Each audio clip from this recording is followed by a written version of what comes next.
Hey everyone, it's the Knitty Professor, and today I wanted to look at gratitude with regard to knitting, and more specifically with regard to the viewers of my channel, because I really appreciate you guys, and I just wanted to point out some of the things that I've learned from you, some of the things I am grateful for as part of the community that we are all forming here. So let's dig in. First thing, this is some sock yarn, and it is 100% finished wool. So a lot of what I have received, hello mistletoe, from this community, yeah, you can go that way, babe, is advice. And I've expressed my, I'll just say, disappointment with myself that I am reliant on sock yarn with 25% nylon. That's superwash. It's not a sin. I mean, maybe it is, but it's not like major. There are a lot worse things out there, right? A lot of us knit socks with yarn that has 25% nylon. I go to a yarn store and they're like, oh, here's the yarn with the nylon. And I have a lot of that. But I aspire to knitting socks with 100% wool. So you all have given me some great suggestions on how to make that happen. Now, one sort of compromise that I have learned from you is to knit the toe and the heel with the nylon. Another suggestion, obviously you want to pick quality wool, and I think this qualifies. This is from Finland. It's gorgeous. I really look forward to digging into this. I'm not sure I can pronounce this. Aurinkokere. Naturally dyed wool yarn, naturally dyed, right? Not superwash. And the color is, I can't read it. If you understand, it looks like haiku. But that's the color. In any case, I got this from Warmth, a wool studio in Omaha. And thanks to your advice, I have some good ideas on how to proceed to make a pair of socks that will last with this yarn. And I look forward to it because, as you can tell, the colors are kind of yummy. Let's look at another example. You've advised me, and I so appreciate it, on motifs. I have fairly vivid memories. This was around Easter when I had gotten to this point in the sweater where I was at the bunnies. I had done the little lions and the little dachshunds, and had told you, hey mistletoe, that I was being inspired by a book I had found in Trondheim, Norway. But then I was like, what should I do for this upper row? I should put mistletoe's head on it. Look out, baby. Look out. There we go. There we go. There we go. She's been all over me today. My son's out of town, and I think mistletoe feels free because his dogs aren't here. So in any case, I got a lot of good advice on which, hello mistletoe, bunnies, we're just gonna set you on the floor for the moment, girl. Which bunnies to incorporate into this, and this is what we came up with. And I even got a comment yesterday on how adorable these bunnies were, that they were hopping across my sweater. And you know, I benefited from your input on designing this, and I agree. I mean, it's just adorable. So this will be an Easter fixture, I think, because usually, depending on when Easter falls, it's still plenty cool enough to wear a sweater made of brown sheep yarn. But it touches me, you know, because every time I wear this now, I can think of the viewers who gave me their suggestions, and how happy they make me that, you know, we have a community. What else? So here's something. Hopefully I got the right bag out. As you know, I have a lot of whips. Got a lot of whips, but here's one that I have now gotten fairly well underway. I believe I featured this on my German video recently, but this, you can see the light striping on there. So I have made, I'm going to count them, 1, 2, 3, 4, 5, 6, I'm on row 7 of the body of this sweater. Let's see if I can give you another glimpse of that. So we have aqua. I told you I was going to use all my aqua hand spun yarn to make the sweater, and you also gave me advice on what color to use for the body. And I appreciate all of your suggestions, and I also want to give a shout out to the people who could tell.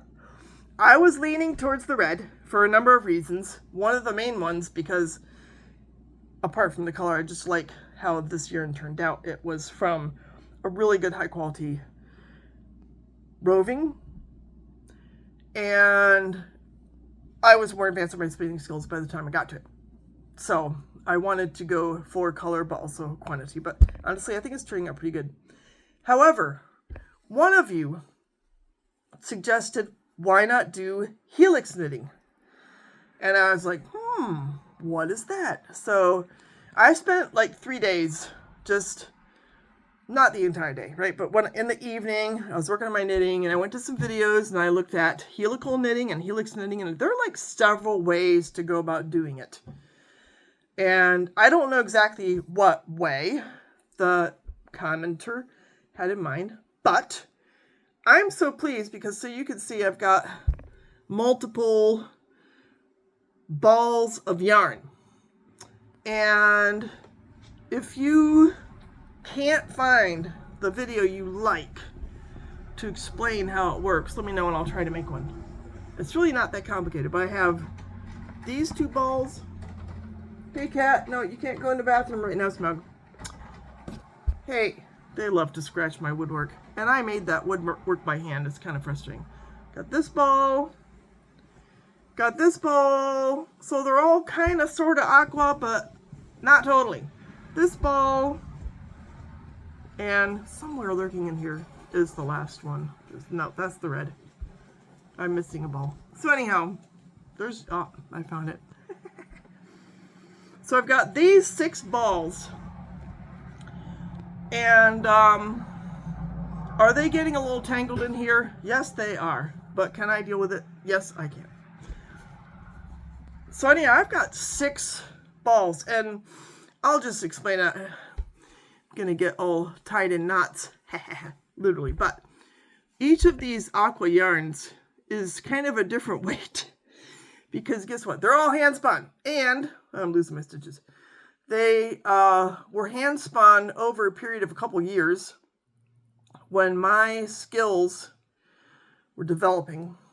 So each of them is a different weight. In fact, at least one of them has some 2-ply and some 3-ply in it, because I ran out of one of the bobbins when I was spinning it. And another one is just 2-ply. But by doing this helix knitting, where I'm using all 6 balls at once and doing the whole tiny stripe thing, hey Paris, I can integrate them such that they all balance each other out in their various thicknesses.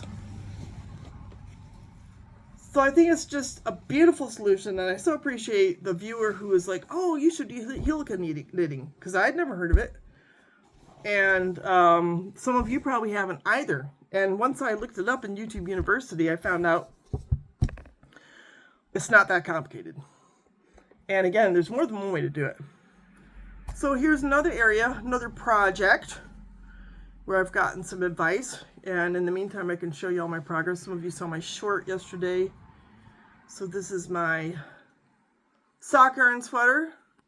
And I've gotten this sleeve going. This sleeve is fun. So I'm trying to count the rows and the amount of yarn that I'm using for like a given segment. So I'm doing my increases every 8th row, doing 2 stitch increases every 8th row. In the past, I've done increases and they weren't frequent enough. So this time I'm going to compensate, and I'll keep an eye on the width of the sleeve. But I think it's turning out pretty well. But I'm trying to ensure that I have enough yarn left over from the balls that I'm using so that when I go to the other sleeve, I can have it look similar.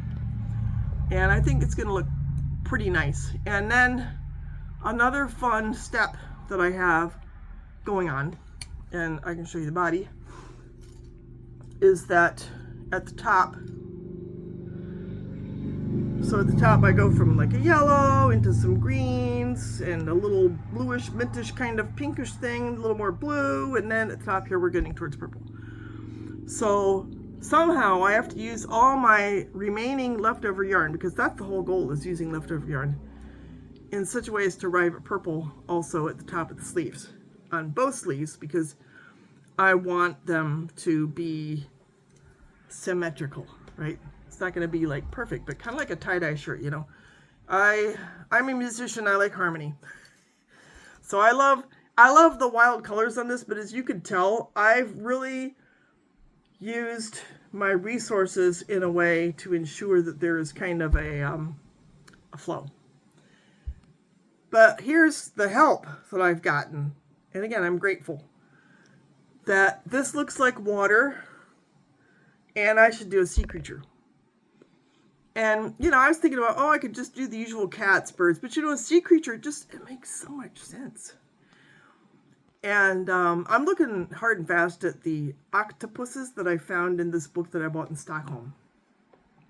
And I really appreciate that advice. And, you know, along with the advice, I get encouragement, which is just so wonderful, because there's so many discouraging things going on in the world. And sometimes, you know, it's discouraging just to even just be who you are, you know. I experienced age discrimination in my writers group. I mean, it was just kind of wild. I was comparing the mother character with the daughter character and saying there were two peas in a pod. And you know how it is. You know, a lot of times it's like, oh, wow, your daughter looks just like you. I mean, people say you look just like your father. And I don't get a vibe like, oh, my God, how can you make that comparison?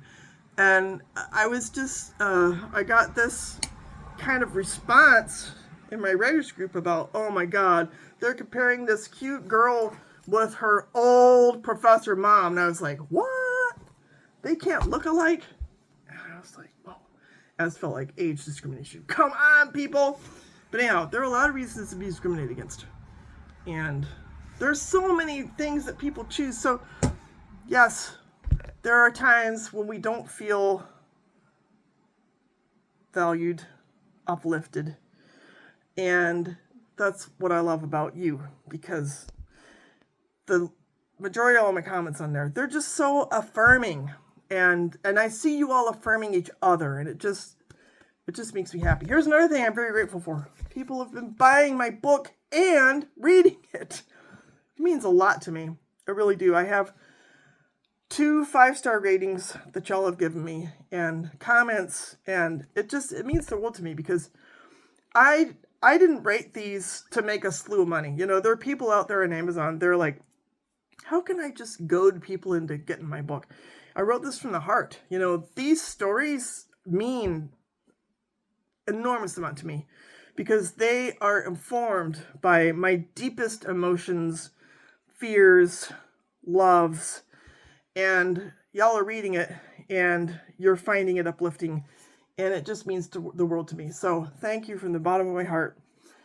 I sincerely appreciate it. Talking about books, you have recommended some awesome books to me. Here's one that you've recommended to me, which is this book, Born, which I did read from cover to cover, and I have done a couple videos based on the content. This book is fantastic. I mean, it gives you so much insight into the history of fabric, fiber, and where we're headed, and a lot of the injustice associated with that.